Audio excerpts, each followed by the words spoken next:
दोस्तों नमस्कार। हमारे देश में जितनी भी पार्टियां हैं, अगर वो जिस भी स्टेट में चुनाव हारती हैं तो सीधा आरोप लगाती हैं कि ईवीएम हैक हो गया। लेकिन वही पार्टियां किसी अदर स्टेट में जब चुनाव जीतती हैं तो एकदम उस पर शांत रहती हैं, तब नहीं बोलती कि ईवीएम हैक हो गया।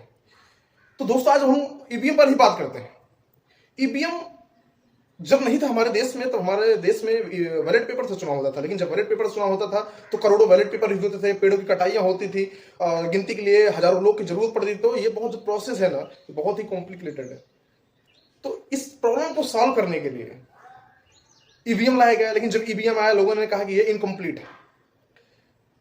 तो 2014 के नेशनल इलेक्शन में वीवीपैट को ऐड किया गया ईवीएम के साथ। अच्छा, वीवीपैट होता क्या है दोस्तों? जब वीवीपैट नहीं था तो क्या है कि हम लोग जब वोट देते थे ना, बटन प्रेस करते थे तो लाइट जलती थी, तो हम ये समझ आते थे कि हमारा वोट पड़ गया, लेकिन पारदर्शिता नहीं थी। तो उसी को दूर करने के लिए वीवीपैट को ईवीएम के साथ ऐड किया गया। अच्छा, वीवीपैट में क्या होता है कि जब हम बटन प्रेस करते हैं तो फिर वीवीपैट में कैंडिडेट का नाम और उसका सिंबल, पर्ची निकलती है उसकी, लेकिन उस पर्ची को हमें नहीं मिलती है, वो वीवीपैट के अंदर ही चला जाता है। दोस्तों इस मशीन के साथ, ईवीएम के साथ जब वीवीपैट को लगाया गया, ऐड किया गया, तो टोटल 3 मशीनें हुई। EVM, VVPAT, control unit. Control unit जो है वो ऑफिसर के पास होती थी और कंट्रोल यूनिट में प्रोग्राम एंड पूरा डेटा होता था। इन तीनों मशीनों को हम स्टैंड अलोन इंडिपेंडेंट मशीन बोलते हैं। ये जो तीनों मशीनें हैं इनको हम स्टैंड अलोन इंडिपेंडेंट मशीन बोलते हैं। इसका मतलब यह है कि हम ना इसमें इंटरनेट कनेक्शन कर सकते हैं, ना वाईफाई कनेक्ट कर सकते हैं, ना इसकी फ्रीक्वेंसी में कनेक्ट कर सकते हैं। और इस पूरी मशीन को मेड इन इंडिया के तहत Bharat electronic limited and electronic corporation India limited ने 1989 में बनाया। इसमें self diagnosis system and tamper detection program है। इसका मतलब इसमें अगर कभी भी छेड़खानी की जाती है तो आपको सीधा पता चल जाएगा, हाँ इस सिस्टम में क्या छेड़खानी की गई। इतना प्रोटेक्शन है इस सिस्टम में। इसके बावजूद भी हमारे देश की पार्टियां आरोप लगाती हैं, हमारे देश के जो उनके नेताओं हैं वो आरोप लगाते हैं, हाँ ये सिस्टम हैक हुआ है। दोस्तों अब हम बात करते हैं कि हमारी कॉन्स्टिट्यूएंसी में कैसे पहुंचती है, ये हमारे जिले में कैसे पहुंचती है।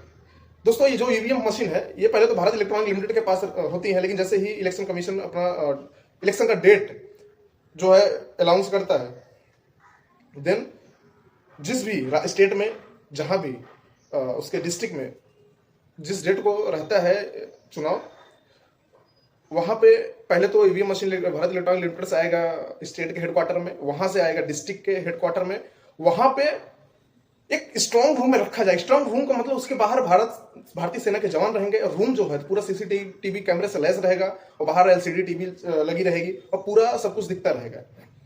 लेकिन वहां पे जो भी, इसके अलावा भी जब वो ईवीएम मशीन आती है उसमें ना कोई उसका सीरियल नंबर होता है, ना किसी को ये पता होता है कि ये ईवीएम मशीन इस पोलिंग बूथ पे जाएगी, इस कंसिस्टेंसी में जाएगी, किसी को कुछ पता नहीं होता है। वो कंप्यूटर के द्वारा जनरेट होता है उसका सीरियल नंबर जब जनरेट होता है तो पार्टी के जो रिप्रेजेंटेटिव होते हैं उनको उसका सीरियल नंबर दिया जाता है मिलाने के लिए। कल वो ब्लेम ना लगा पाए कि हाँ ये पहले से फिक्स था, हाँ ये ईवीएम यही भी जाएगी। वो इतनी पारदर्शिता होती है। जब वो पूरी तरीके से वेरीफाई कर लेते हैं तब वहां पे वो लॉक लगाते हैं उस रूम में। रूम लॉक लगाने के बाद जिस तारीख को जिस भी पोलिंग बूथ पे जहां भी वोटिंग होगा वहां पे ईवीएम को ले जाया जाता है और जब पहुंच जाता है वहां पे फिर चेकिंग होता है कि वहां पे जो पार्टी के रिप्रेजेंटेटिव होते हैं, चाहे कांग्रेस होगा, चाहे बीजेपी, चाहे सपा, चाहे बसपा, चाहे आरएलडी, चाहे आरजेडी, चाहे सीपीआई, चाहे जो भी हो, जितनी पार्टी है हमारे देश में, जो भी चुनाव वहां से लड़ रहे हैं उनके रिप्रेजेंटेटिव आते हैं, वो सीरियल नंबर चेक करते हैं जो उनको दिया गया है। हालांकि दोस्तों आपको और बता देता हूं, जो ये मशीनें होता है इनका एक यूनिक आईडी भी होता है। जब वो वेरीफाई कर लेते हैं तब उनसे साइन कराया जाता है, हाँ वेरीफाई हो गया, system is okay. Then vote start होने से पहले इन सभी मशीनों का टेस्ट होता है। टेस्ट में जो अधिकारी होते हैं, ऑफिसर्स होते हैं, वो रहते हैं और पार्टियों के रिप्रेजेंटेटिव रहते हैं। तो ये सभी पार्टियों के बटन को प्रेस करके चेक करते हैं वीवीपैट में आ रहा है कि नहीं आ रहा है, बटन प्रेस हो रहा है कि नहीं हो रहा है। एवरीथिंग जब ओके हो जाता है तो पार्टियों के जो रिप्रेजेंटेटिव होते हैं इनसे सिग्नेचर लेते हैं। सिग्नेचर लेने के बाद फिर जो प्रिसाइज ऑफिसर होता है वो तब ऑन की बटन प्रेस करता है तो फिर वोटिंग ऑन हो जाती है। लेकिन जब वोटिंग मतलब खत्म हो जाती है तो वो बटन को ऑफ बटन को प्रेस करता है प्रिसाइज ऑफिसर, तो वोटिंग बंद हो जाती है। बंद होने के बाद ईवीएम पर एक एक वीवीएम पर कितना कितना वोट पड़ा है, ये वोट जो है पार्टी के जो रिप्रेजेंटेटिव होते हैं उनको बताया जाता है। बताने के बाद जब वो वेरीफाई करते हैं, सब कुछ सही रहता है, देन उसके बाद उस पर सील लगती है। जब सील लग जाती है तो वो जाता है डिस्ट्रिक्ट स्ट्रांग रूम में। डिस्ट्रिक्ट स्ट्रांग रूम में जब जाता है, वहां पे रखा जाता है।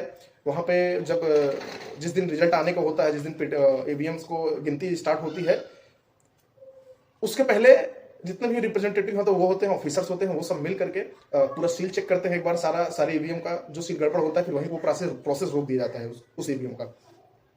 तो होता यह है कि जैसे ही ईवीएम का गिनती स्टार्ट हो जाती है, हाँ जैसे एक ईवीएम मशीन पे 1000 वोट पड़ा है, तो उसकी गिनती जो है 1000 वोट उस ईवीएम में है, तो वो मैच होगा किसके साथ, वीवीपैट पे जो पर्ची निकलती है ना उसके साथ उसका मैचिंग करते हैं, तब जाकर के बाहर बताते हैं हाँ इस ईवीएम पे इतनी वोट पड़ी है। दोस्तों, हमारे देश के आम आदमी पार्टी के लीडर सौरभ भारद्वाज जी हैं, वो संसद भवन में एक ईवीएम मशीन की कॉपी लेके गए और वहां पे उन्होंने बता दिया भाई ईवीएम मशीन ऐसे हैक होता है। भाई किसी भी मशीन की कॉपी अगर आप लेके जाओगे, किसी भी कंपनी का वेबसाइट अगर आपको हैक करना तो उसकी कॉपी थोड़ी ना हैक करके बताई जाती है हाँ ऐसे हैक होता है। भाई उसकी वेबसाइट को हैक करो ना, क्यों नहीं कर पा रहे हो? हैक करके दिखाओ तब ना लोग जानेंगे। ये बेवकूफ बनाना, लोगों को बरगलाना बंद करो। अगर आपको हैक करना है ईवीएम मशीन तो आप हैक करिए, उसकी कॉपी को मत हैक करके बताइए ऐसे हैक होता है। आप ईवीएम मशीन को हैक करिए, ना कि उसकी कॉपी को। दोस्तों, मैं आपको बताना चाहता हूं, पार्टियां जो ब्लेम लगाती हैं, इसके लिए जो इलेक्शन कमीशन है उसने 3 जून 2017 को ओपन चैलेंज किया था कि जो भी पार्टियां ईवीएम को हैक करना चाहती हैं, उनके पास पूरे वर्ल्ड के जितने बड़े से बड़े हैकर हैं बुलाना चाहते हो वो बुलाएं।